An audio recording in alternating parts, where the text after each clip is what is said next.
बाहर से दुनिया के लिए एक हंसता हुआ चेहरा, एक बिल्कुल नॉर्मल इंसान, पर अंदर अंदर एक ऐसी खामोशी जिसे कोई सुन नहीं सकता।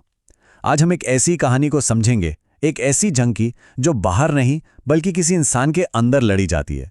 और ये एक ऐसी लड़ाई है जिसमें कोई धीरे धीरे खुद से ही हार जाता है। ये एक बड़ा अजीब सा एहसास है ना, जब अपनी ही पहचान धुंधली पड़ने लगे। ये सवाल इस कहानी के बिल्कुल सेंटर में है। ये कहानी इसी एहसास के इर्द गिर्द घूमती है जब कोई दुनिया की भीड़ में खुद को खो देता है, जब हंसते हंसते अपना असली चेहरा ही भूल जाता है। तो ये कहानी है योजो की, एक ऐसा लड़का जिसे इंसानों से, उनके बनाए हुए नियमों से, उनकी बातों से हमेशा एक डर लगता था।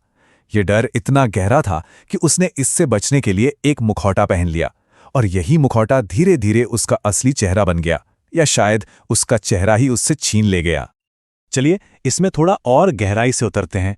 योजो की सारी मुश्किलों की जड़ थी इंसानों का डर, एक ऐसा डर जिसे छुपाने के लिए उसने जोकर बनने का रास्ता चुना। सबको हंसाओ, इतना हंसाओ कि कोई तुम्हारे अंदर झांकने की हिम्मत ही ना कर पाए। इस डर को अगर साइकोलॉजी की भाषा में कहें तो इसे सोशल एंग्जाइटी कहते हैं।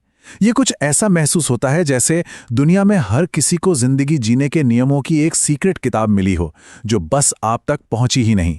योजो बाहर से आजाद दिखता था, पर असल में वो इसी अदृश्य पिंजरे में कैद था जहां उसका हर कदम एक परफॉर्मेंस थी। आप योजो के डर की गहराई का अंदाजा सिर्फ इस एक बात से लगा सकते हैं। एक बहुत ही बुनियादी इंसानी जरूरत, जैसे भूख लगने पर खाना मांगना, उसके लिए एक नाटक करने जैसा था। उससे लगता था कि इंसानों की जरूरतें और उनकी ख्वाहिशें एक ऐसा खेल है जिसे वो कभी समझ ही नहीं पाएगा। और जब आप इंसानों को समझ नहीं पाते तो आप उनसे डरने लगते हैं। तो यही थी योजो की दुनिया, जो दो हिस्सों में बंटी हुई थी। बाहर से एक मजाकिया इंसान जो सबको हंसाता है ताकि कोई उसके करीब आने की कोशिश ना करे, क्योंकि करीबी से उसे डर लगता था। और अंदर एक ऐसी खामोशी और दर्द जिसे वो किसी से बांट नहीं सकता था। ये मुखौटा एक ढाल जरूर था, पर इसकी कीमत थी उसकी अपनी पहचान। तो सवाल उठता है कि आखिर ये डर आया कहां से? इसका जवाब योजो के बचपन में छिपा है, क्योंकि बचपन के जख्म अक्सर हमारी पूरी जिंदगी एक परछाई बनकर हमारे साथ चलते हैं। और ये एक बहुत कड़वा सच है, ट्रॉमा सिर्फ बड़ी बड़ी घटनाओं से नहीं होता।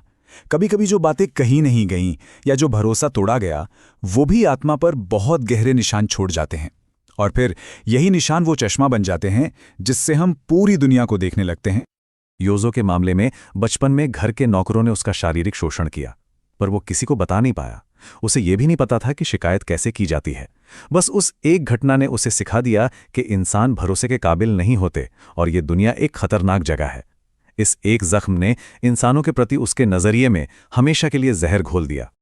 जब अंदर का दर्द बर्दाश्त से बाहर हो जाता है तो हमारा दिमाग हमें बचाने के लिए भागने के रास्ते ढूंढता है। योजो ने भी अपने इस अंदरूनी दर्द से भागने की कई नाकाम कोशिशें की। सबसे पहले उसने कला का सहारा लिया। उसने एक सेल्फ पोर्ट्रेट बनाया जो एक इंसान का नहीं बल्कि एक मॉन्स्टर का था। ये उसकी आत्मा का आईना था। फिर वो टोक्यो आया, ये सोचकर कि वो अपनी पुरानी जिंदगी से भाग जाएगा, पर वहां उसे शराब की दुनिया मिल गई, एक ऐसा नशा जो उसके जोकर वाले मुखौटे से भी ज्यादा असरदार था। फिर उसका रिश्ता सुनेको के साथ बना, जो खुद भी दुनिया से हारी हुई थी। ये प्यार नहीं था, ये ट्रॉमा बॉन्डिंग थी। दो टूटे हुए लोग एक दूसरे में अपना अक्स देख रहे थे।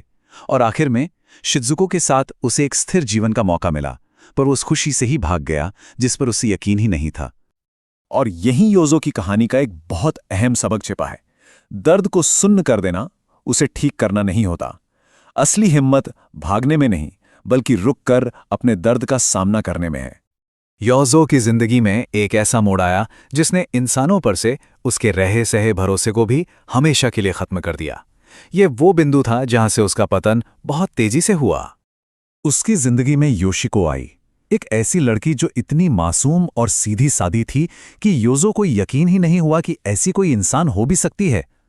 उसका भरोसा दुनिया से इतना उठ चुका था कि वो अच्छाई को भी हजम नहीं कर पा रहा था। योशिको उसकी नजरों में पवित्रता और अच्छाई का आखिरी प्रतीक थी। लेकिन जब योजो ने अपनी उसी मासूम पत्नी योशिको को किसी और के साथ देखा तो उसका विश्वास चकनाचूर हो गया। ये सिर्फ दिल टूटना नहीं था, ये उसकी पूरी हकीकत का टूटना था। जिस आखिरी चीज पर उसने भरोसा किया था, उसने भी उसे धोखा दे दिया। और यहां एक कड़वा सच सामने आता है, एक बार जब मासूमियत खो जाती है तो वो कभी वापस नहीं आती। इस धोखे के बाद योजो के लिए शराब भी काफी नहीं थी। दर्द अब बर्दाश्त के बाहर था, तो वो मॉर्फिन लेने लगा। ये दर्द से भागने की उसकी आखिरी हताश कोशिश थी। यहां एक बात समझनी जरूरी है, एडिक्शन कोई कमजोरी नहीं, बल्कि असहनीय दर्द से पैदा होने वाली एक बीमारी है। और अंत में जब सारे रास्ते बंद हो गए तो उसे एक मानसिक अस्पताल भेज दिया गया। और यहीं से योजो की यात्रा का अंतिम पड़ाव शुरू होता है। एक ऐसी अवस्था जहां वो समाज के सारे खेल, सारे नियम और सारे मुखौटों से पूरी तरह थक जाता है। जब योजो को मानसिक अस्पताल भेजा गया तो वो लड़ा नहीं, उसने चुपचाप इसे स्वीकार कर लिया, क्योंकि जिंदगी में पहली बार उसे लगा कि वो सही जगह पर है। यहां कोई उससे नॉर्मल होने का नाटक करने को नहीं कह रहा था। उसकी सारी पहचानें, बेटा, स्टूडेंट, आर्टिस्ट, पति, सब उससे छीन ली गई थी। असाइलम में योजो का कोई नाम नहीं था, वो था नंबर 7। और इस गुमनामी में उसे वो सुकून मिला जो उसे जिंदगी भर कभी नहीं मिला था। ये नंबर उसकी पहचान के पूरी तरह से मिट जाने का प्रतीक है। इस बात में एक अजीब और दुखद किस्म की आज़ादी है। जब आप सिर्फ एक नंबर होते हैं तो आप फेल नहीं हो सकते। जिस मैं को बचाने के लिए उसने पूरी जिंदगी नाटक किया, उस मैं के मिट जाने पर ही उसे पहली बार आज़ादी महसूस हुई। ये हार मानने का सुकून था जो जीत की कोशिश से ज्यादा आसान लगता है।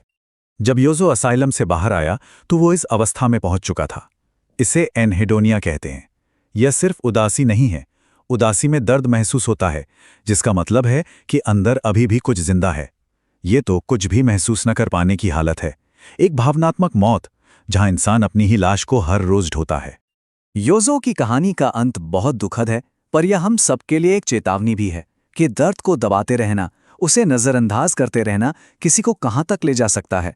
ये कहानी हमें एक सवाल के साथ छोड़ जाती है, क्या अपने अंदर के दर्द को सुनना और समझना ही इंसान बने रहने की असली कुंजी है?